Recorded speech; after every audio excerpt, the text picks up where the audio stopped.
اعوذ باللہ من الشیطان الرجیم بسم اللہ الرحمن الرحیم ولقد اور البتہ تحقیق کذبا جٹلایا اصحاب الحجری. اصحاب الحجر کسے کہتے ہیں؟ پڑھا ہوا ہے نا ہجر کون سی بستی ہے؟ سمود. پتھروں میں گھر جنہوں نے بنائے تھے نا اصحاب الحجر. ہجر والوں نے مرسلین بھیجے گئے کو. اب یہ دیکھیں ان کی طرف تو رسول بھیجے گئے تھے صالح علیہ السلام، لیکن یہاں پہ مرسلین رسولوں کو جٹلایا یہاں پہ آیا، کیونکہ ایک رسول کو جٹلانا گویا ایسے ہے کہ سارے رسولوں کو جٹلانا. جیسے ہم نے پڑھا تھا نا کہ ایک انسانیت کا قتل ساری انسانیت کا قتل ہے، ایک انسان کو بچانا گویا پوری انسانیت کو بچا لینا. تو یہاں پہ بھی ایک نبی کا انکار گویا کہ سارے نبیوں کا انکار کے برابر ہے. آگے بتایا جائے رہا ہے آتینہم اور ہم نے دی ان کو آیاتینا اپنی نشانیاں فکانو پس وہ ہوئے انہا اس سے موردین اراج کرنے والے. یہ کون سی نشانیاں دی تھی؟ کہ اللہ تعالیٰ نے انہی کی فرمائش کے مطابق معجزہ دیا تھا. ان کو اونٹنی دی تھی کہ پہاڑ کے اندر سے گابن اونٹنی نکلے، تو وہ بھی ان کا معجزہ جو تھا وہ پورا کیا گیا. لیکن کہا گیا تھا کہ اب یہ جو اونٹنی ہے اس کی کونچیں نہیں کاٹنی، اس کو کھلا چھوڑ دینا ہے، سارا کچھ اس کے بارے میں ہم جی ہاں. تو یہ اللہ تعالیٰ فرماتے ہیں وَقَانُوا اور تھے یہ ایسے لوگ يَنْحِتُونَ کہ وہ تراشتے تھے من الجبال پہاڑوں میں بیوتن گھر آمنین بے خوف و خطر امن و امان سے. کیوں انہوں نے گھر بنا رہے تھے پتھروں کے اندر؟ کیونکہ اس سے پہلے قوم عاد آئی تھی. قوم عاد آئی تھی جو کہ ہواؤں کے ذریعے ہلاک کی گئی تھی. تو انہوں نے کہا بجائے کہ اس سے سبق حاصل کرنے کی، لیکن انہوں نے کیا کیا؟ انہوں نے کہا کہ ہم مضبوط گھر بناتے ہیں. اللہ تو جب چاہے جیسے چاہے پکڑ سکتے ہیں. انہوں نے کہا کہ ہم مضبوط گھر بناتے ہیں تاکہ ہوا ہمارے گھروں میں بھی داخل نہ ہو سکے. انہوں نے یہ اتنے ہنر مند تھے کہ انہوں نے تراش کے پتھر اس کے اندر میری کے گھر بنائے. تو یہاں پہ کیوں انہوں نے بنائے؟ تاکہ ہم امن و امان سے رہ سکیں. اللہ فرماتے ہیں فَأَخَذَتْهُمُ الصَّيْحَةُ پھر پکڑا ان کو چیخ نے. ہلاک کس سے کیے گئے؟ چیخ سے. جبرائیل علیہ السلام کی چیخ سے ان کے دل پھٹ گئے تھے. مصبحین صبح ہوتے ہی. کہ کرنے والی ذات کیا ہے؟ اللہ تبارک و تعالیٰ کی ذات ہے. اللہ جس طرح چاہے پکڑ لے. تو یہ دیکھیں انہوں نے مضبوط گھر بنائے تھے لیکن کچھ بھی کام نہ آیا. اللہ فرماتے ہیں فما اغنی عنہم بس نہیں کام آیا ان کے ما کانوا یکسبون جو انہوں نے کمایا. جو اتنی محنت کر کے انہوں نے گھر بنائے وہ گھر اسی طرح رہے لیکن یہ اس دنیا سے چلے گئے. اللہ فرماتے ہیں وما خلقنا السماوات والارض اور نہیں بنائے ہم نے آسمان اور زمین وما بینہما اور جو ان کے درمیان میں ہے الا بالحق مگر حق کے ساتھ بنایا حق کے ساتھ بنائے. وان الساعۃ اور بے شک قیامت لآتیات البتہ وہ آنے والی ہے. فاصفح الصفح الجمیل تو یہاں پہ نبی پاک صلی اللہ علیہ وسلم سے کیا کہا جا رہا ہے کہ آپ درگزر کریں، درگزر کرنا بھی اچھے طریقے سے. ٹھیک ہے، یہاں پہ کیا بتایا جا رہا ہے کہ آپ یہ لوگ جو ہیں آپ کو تنگ کرتے ہیں، ستاتے ہیں، آپ کی بات نہیں مانتے، تو آپ نے درگزر کرنا ہے اچھے طریقے سے. اچھے طریقے سے کیا؟ اب یہ دیکھیں تکلیف بھی یہ لوگ آپ کو دیتے ہیں، اللہ کو جٹلاتے ہیں، آپ کا مذاق اڑاتے ہیں، آپ کے ساتھ طرح طرح کا برا سلوک کرتے ہیں، لیکن آپ نے صبر بھی کرنا ہے اور شکوہ بھی نہیں کرنا. یہ ہوتا ہے صبر جمیل. وجہ سے تو پیچھے میں وہ صبر جمیل کے بارے میں یہاں پہ درگزر اچھے طریقے سے درگزر کہ اللہ نے جو بھی آپ کو یہ تکلیف آ تو اللہ کی طرف سے نہیں ہے نا، اصل میں بے شک وہ دے رہے ہیں لیکن اس کو اچھے طریقے سے آپ نے برداشت کرنا کیونکہ اللہ تعالیٰ ہر صبر کا اجر عطا فرماتے ہیں. اللہ فرماتے ہیں اِنَّ رَبَّكَ بے شک تیرا رب هُوَ الْخَلَّاقُ الْعَلِيمُ وہ بڑا ہی خوب پیدا کرنے والا اور خوب ہر ایک کے بارے میں جاننے والا ہے. وَلَقَدْ اور البتہ تحقیق آتَيْنَاكَ ہم نے دی آپ کو سبعًا 7 آیات 7 آیتیں من المثانی بار بار پڑھی جانے والی. دیکھیں وہاں پہ پیچھے کیا بات ہو رہی ہے کہ یہ لوگ کیا کرتے ہیں؟ آپ کو تکلیف دیتے ہیں. اللہ تعالیٰ نے فرمایا آپ نے اچھے طریقے سے ان کو درگزر کا ساتھ معاملہ کرنا ہے. اللہ تعالیٰ نے آپ کو جو نعمت دی ہے اس نعمت کے اوپر دھیان کرنا ہے. وہ نعمت کیا ہے؟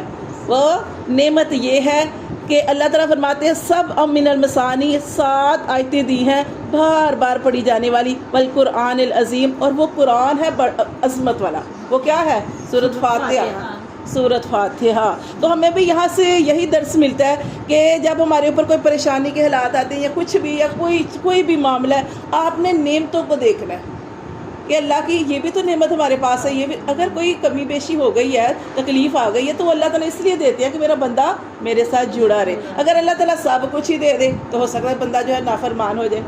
تو اس لیے یہ اللہ تعالیٰ نبی پاک صلی اللہ علیہ وسلم سے فرما رہے ہیں، اور اس کے آپ صلی اللہ علیہ وسلم کے ذریعے یہ ہمیں بتایا جا رہا ہے کہ اللہ تعالیٰ فرماتے ہیں کہ آپ نے ان کو، ٹھیک ہے وہ آپ کو جھٹلا رہے ہیں، آپ کے ساتھ اس طرح کا معاملہ کر رہے ہیں، لیکن کیا ہے اللہ نے آپ کو جو نعمت دی ہے، جو آیتیں دی ہیں 7 بار پڑھی جانے والی، بار بار دہرائی جانے والی، ہم نماز کے اندر پڑھی جاتی ہے. اس کے علاوہ بھی سورۃ فاتحہ شفا ہے، سورۃ رقیہ ہے، فاتحہ کا مطلب کھولنے والی ہے، کہ وہ بڑا قرآن ہے، عظمت والا قرآن. یعنی جو آپ کو شروع میں بتایا تھا کہ جو سورۃ فاتحہ ہے نا، وہ ایک مکمل ہے، جامع ہے، اور اسی کو کھول کے آگے پورا قرآن 30 پاروں میں بتایا جا رہا ہے. ٹھیک ہے، یہ اس کی تفسیر یہ اصل میں پورا قرآن اینڈ تک بیان کیا جا رہا ہے، ورنہ یہ جو سورۃ فاتحہ میں بتا دیا گیا پورا قرآن اسی کو کھولا جا رہا ہے آگے.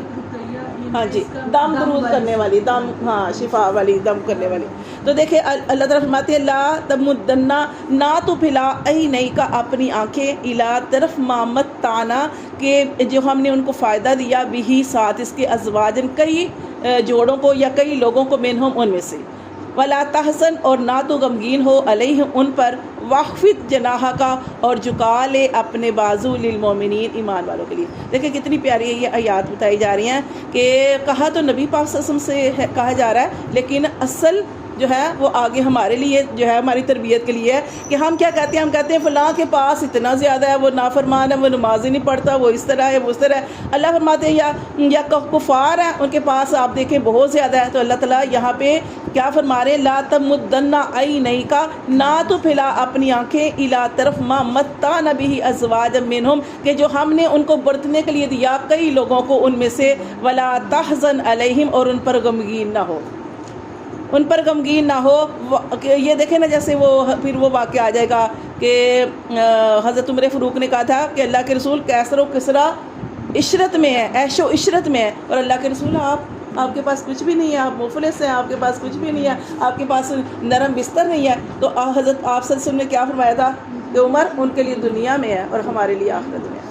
اور اللہ تعالیٰ نے بھی فرما دیا کہ یہ مال و، تو ہم سمجھتے کہ مال و دولت ہی کامیابی ہے، یہ کامیابی کی نشانی نہیں ہے. کہ ہاں اللہ تعالیٰ، وہ بھی لوگ اللہ تعالیٰ کو بہت پسند ہے کہ جن کے پاس مال و دولت ہے لیکن وہ پھر نرم نرم بستروں سے اٹھ کے، حدیث میں بھی یہ بھی آتا ہے کہ نرم نرم بستروں سے اٹھ کے اللہ تعالیٰ کو یاد کرتے ہیں، وہ اللہ کو زیادہ پسند ہے وہ لوگ. لیکن کیونکہ بہت تھوڑے لوگ ہوتے ہیں کہ جب اللہ نے ان کو دیا ہوتا ہے تو وہ سیدھے رستے پہ رہے، ورنہ تکبر بھی آ جاتا ہے، میں آ جاتی ہے کہ میں نے یہ کیا، میں نے وہ کیا. تو یہ چیز جو ہوتی ہے نا، تو اس لیے اللہ نے جس حال میں رکھا ہے اللہ تعالیٰ کا شکر ادا کرنا چاہیے. تو دیکھیں وہ یہاں پہ ایک اور واقعہ بھی آپ کو چھوٹا سا بتانا چاہوں گی کہ کہانی ہے ایک، کہ ایک دفعہ ایک کوا تھا. وہ کوا جو تھا نا ایک درخت کے اوپر بیٹھا ہوا تھا، تو اس کے آنسو نکلے، اس کا پانی کا قطرہ نکلا آنکھ سے، اور نیچے بزرگ بیٹھے تھے. کہانی ہے اس سے تھوڑا سا درس حاصل کرنے کے لیے کہ وہ بزرگ کے اوپر قطرہ گرا، بزرگ نے دیکھا کہ اوپر کون ہے، تو دیکھا کوا تھا، کوا رو رہا تھا. بزرگ نے اس کوے سے کہا کہ کیوں رو رہے ہو؟ تو وہ کہنے لگا کہ میں اس لیے رو رہا ہوں کہ میری تو آواز اتنی گندی ہے اور کوئی مجھے پسند نہیں کرتا، میرا رنگ اتنا کالا ہے اور مجھے کوئی بھی پسند نہیں کرتا، میں کائیں کائیں کرتا ہوں، جہاں بیٹھتا ہوں لوگ مجھے اٹھا دیتے ہیں. تو وہ بزرگ نے کہا کہ اللہ کے حال میں شکر ادا کر، اللہ نے جیسا تجھے بنایا تو شکر ادا کر.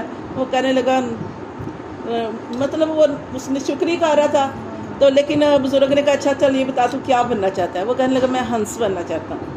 کہا میں ہنس بننا چاہتا ہوں. بزرگ نے کہا اچھا میں تجھے ہنس بنا دوں گا، لیکن ایک میری شرط ہے. وہ شرط یہ ہے کہ تو جا پہلے ہنس کے پاس جا اور اس سے جا کے پوچھ کے تو اپنی زندگی سے خوش ہے، ٹھیک ہے؟ پھر میرے پاس آنا، جو تو چاہے گا میں تجھے بنا دوں گا. اب وہ کوا اٹھتا ہے، ہنس کو تلاش کرتا ہے، اسے پانی میں مل جاتا ہے. اب اسے کہتا ہے واہ کیا تمہاری زندگی ہے، تم پانی کے اندر عیش کر رہے ہو، تمہارا کتنا پیارا کلر ہے، سفید رنگ ہے تمہارا، تو سارے لوگ تمہیں دیکھتے ہیں، پسند کرتے ہیں. تو وہ نا اس طرح اس طریقے سے باتیں کر رہا تھا کہ وہ جو تھا نا وہ ہنس جو تھا ایک دم رونا شروع ہو گیا. اس نے کہا کس نے کہا میں خوش ہوں اپنی زندگی سے؟ کس نے کہا کہ میں مطلب کہ مطمئن ہوں، خوش ہوں؟ میں تو خوش نہیں ہوں. دیکھو میرا کیا رنگ ہے، سفید رنگ ہے، میرا تو کوئی رنگ ہی نہیں ہے، میرا تو سفید رنگ ہے، مجھے تو اپنا رنگ پسند نہیں ہے. تو اچھا کوے نے کہا اچھا تمہیں اپنا رنگ پسند نہیں تو کیا بننا چاہتی ہو؟ وہ کہنے لگا اگر میں بننا چاہوں تو میں طوطا بننا چاہوں گا. طوطے کو دیکھو کتنے پیارے رنگ ہیں، تو سبز بھی ہے، پیلا ہے، سرخ، مطلب اس طرح اس نے کہا کہ میں تو طوطا بننا چاہتا ہوں، طوطا تو اتنا پیارا ہوتا ہے، سارے اسے مٹھو مٹھو کہتے ہیں، چوری ڈالتے ہیں، اتنا پیار سے اس کا نام رکھا ہوا ہے۔ اب کوا جو ہوتا ہے نا وہاں سے اڑ جاتا ہے، اب وہ طوطے کو تلاش کرتا ہے، اب طوطے کو تلاش کرتے ہیں، آپ جانتے ہیں کہ درخت کا رنگ جو ہے وہ بھی سبز ہے اور طوطا بھی سبز رنگ کا ہوتا ہے، تھوڑی مشکل اسے پیش آتی ہے لیکن کوے کو طوطا مل جاتا ہے۔ طوطے سے کہتا ہے کہ مٹھو تم کتنے خوش قسمت ہو، اتنی پیاری تمہاری آواز ہے اور کتنا پیارا تمہارا کلر ہے، لوگ تم سے اتنا پیار کرتے ہیں، اپنے گھروں میں رکھتے ہیں، مٹھو مٹھو کہتے ہیں، چوری ڈالتے ہیں۔ تو کہنے لگا کہ تم کتنے خوش ہو اپنی زندگی سے، کتنے خوش ہوگے نا، کتنا سارے تجھے پیار کرتے ہیں۔ وہ کہنے لگا میں تمہیں کس نے کہا میں خوش ہوں، میں تو خوش نہیں ہوں، اسی رنگ کی وجہ سے تو میں گھروں کے اندر قید ہوتا ہوں، چھوٹے سے پنجرے میں مجھے ڈال دیتے ہیں اور میری کیا زندگی ہے، قید کر دیتے ہیں، تو میں تو نہیں خوش اپنی زندگی سے۔ تو پھر اس نے کہا کہ اچھا اگر تم زندگی میں کچھ بننا چاہو تو کیا بننا چاہتے ہو؟ اس نے کہا میں تو مور بننا چاہتا ہوں، مور۔ اب کوا وہاں سے اڑتا ہے، سارے نے شکرے ہوتے ہیں، کوا وہاں سے اڑتا ہے، وہاں سے اڑ کے جب وہ مور کو تلاش کرتا ہے تو مور کہاں ملتا ہے اسے؟ چڑیا گھر میں، چڑیا گھر میں ملتا ہے، چڑیا گھر میں جاتا ہے مور، جب اسے ملتا ہے تو پھر وہ مور سے پوچھتا ہے، کہتا ہے واہ تمہارے کتنے پیارے پر ہیں، لوگ تمہارے پروں کے کھلنے کا انتظار کرتے ہیں، کیا تمہاری شان والی زندگی ہے اور کیا خوبصورت تمہارے پر ہے، کلر اتنا پیارا ہے۔ تو کہنے لگا کہ کتنے تم خوش ہو گئے اپنی زندگی سے؟ کہنے لگا، وہ رونے لگ گیا، کہنے میں تو نہیں خوش۔ کہتے ہیں تم دیکھو میں کہاں کیسے خوش ہوں، مجھے تم کہاں ملو گے؟ یہ چڑیا گھر میں ہی مجھے پاؤ گے کہ لوگ مجھے یہاں پہ رکھا ہے، میری کوئی زندگی نہیں ہے۔ اچھا وہ بھی اس طرح شکری کرتا ہے، وہ کہتا ہے کہ اچھا کوا کہتا ہے اچھا، تو پھر وہ کہنے لگا، مور کہنے لگا کہ اس چڑیا گھر میں ہر پرندہ ہے، ہر پرندہ، ہر چیز ہے، ہر طرح کا، لیکن ایک پرندہ یہاں پہ نہیں ہے، ایک پرندہ یہاں پہ نہیں ہے، اس کی کیا زندگی ہے؟ آزاد پھرتا ہے، کھاتا ہے، پیتا ہے، اڑتا ہے۔ کہنے لگا وہ کون سا؟ کہنے لگا وہ تم ہو، وہ تم ہو۔ کہ پھر وہ کوا اڑ کے دوبارہ اس بزرگ کے پاس وہاں پہ آتا ہے، تو بزرگ کہتے ہیں کہ بتاؤ بننا چاہتے ہو؟ کہنے نہیں، وہ شرمندہ ہوتا ہے، نہیں کہتا نہیں۔ کہتے پھر جب وہ اڑتا ہے تو اس کی پرواہ نہیں، اڑان ہی کچھ اور ہوتی ہے کہ واقعی کہ ہم تو اس لیے ہاں جی ہم بھی پریشان ہوتے ہیں نا بھائی، وہ تو اللہ گھر میں رہ رہی ہے، اس کے بعد پتہ نہیں اندر کیا حالات ہیں زندگی میں، اگر شکر آ جائے نا جی زندگی آسان ہو جاتی ہے، کبھی کی طرح اونچی اڑان جی۔ تو اس لیے اللہ تعالیٰ نے ہر انسان کو جس حال میں رکھا ہے نا، اللہ کا شکر ادا کرنا چاہیے، اللہ کی اس جو بھی حالات آئے ہیں اس کو تسلیم کرنا چاہیے، اور جیسے اوپر پڑھا ہم نے اچھے طریقے سے شکوہ گلا بھی نہیں کرنا۔ اللہ فرماتے ہیں لا تمدنا، اور نہ تو پھیلا عینیک کا اپنی آنکھیں الی طرف ما متعنا به ازواج منہم، کہ جو ہم نے ان کو برتنے کے لیے سامان دیا کئی لوگوں کو، ولا تحزن علیہم، اور تو غمگین نہ ہو ان پر، واحفظ جناحک، اور تو جھکا لے اپنے بازو، للمؤمنین ایمان والوں کے لیے کون ہے، وقل، اور کہہ دیجئے انی بے شک میں انا النذیر مبین، میں تو ڈر سنانے والا ہوں ظاہرہ کھلم کھلا، کما جیسا کہ انزلنا، اللہ تعالیٰ فرماتے ہیں کما انزلنا، جیسے کہ ہم نے نازل کیا، المقتسمین، بانٹنے والوں پر۔ بانٹنے والے کون؟ اب یہ اس کی بات کی جا رہی ہے کہ تورات اور انجیل کو جن لوگوں نے اپنی مرضی کے حکم مان لیے اور اپنی مرضی کے جو خلاف حکم تھے ان کو چھوڑ دیا، ٹھیک ہے نا، تو اللہ تعالیٰ فرماتے ہیں کہ جیسے کہ انزلنا، ہم نے نازل کیا، علی المقتسمین، بانٹنے والوں پر، اللہ سینا، وہ لوگ جعال القرآن، جنہوں نے بنا دیا قرآن کو عزین، ٹکڑے ٹکڑے، سمجھ آئی کہ مرضی کی باتیں مان لی اور جو نہیں مرضی کی اس کے اندر انہوں نے بہانے یا جو اس طرح کی باتیں نکالنی شروع کر دی۔ تو وا ربی کا، تو اللہ تعالیٰ فرماتے ہیں قسم ہے تجھے تیرے رب کی، لا نسألنہم، البتہ ضرور ہم سوال کریں گے ان سے، اجمعین، سب کے سب سے، اما کانوا یعملون، جو وہ اعمال کرتے رہے۔ پھر اللہ تعالیٰ فرماتے ہیں فسدا، تو کھول کر بیان کر، بما تؤمر، جو تجھے حکم دیا جاتا ہے، واعرض عن المشرکین، اور تو اعراض کر مشرک لوگوں سے۔ اب یہاں پہ فسدا بما تؤمر، یعنی کہ اس سے پہلے آپ صلی اللہ علیہ وسلم اور صحابہ کرام جو تھے وہ دعوت کا کام بھی خفیہ طریقے سے کرتے تھے، تو یہاں پہ علانیہ طور پر آپ کو کرنے کا حکم دیا گیا کہ آپ کھول کر بیان کریں، علانیہ طور پر بیان کریں جو آپ کو حکم دیا جاتا ہے، وَأَعْرِضْ عَنِ الْمُشْرِكِينَ اور آپ اراض کریں مشرکوں سے، کیونکہ 5 لوگ ایسے تھے، 5 سردار ایسے تھے جو بہت تکلیف دیتے تھے نبی پاک صلی اللہ علیہ وسلم کو. تو جبرائیل علیہ السلام نے آ کے ان 5 کو ایک دم میں ہی ہلاک کر دیا اور یہ حکم دیا کہ اب آپ دین کا کام اعلانیہ طور پہ کریں. اللہ فرماتے ہیں اِنَّا کَفَّيْنَاكَ الْمُسْتَهْزِئِينَ، بے شک ہم تجھے کافی ہو جائیں گے مذاق اڑانے والوں کے مقابلے میں. اللہ سینا اور وہ لوگ یجعلون جو بناتے ہیں ما اللہ کے ساتھ الہًا آخر دوسرا معبود بناتے ہیں، فسوف یعلمون ان قریب وہ جلد اس کے بارے میں جان جائیں گے.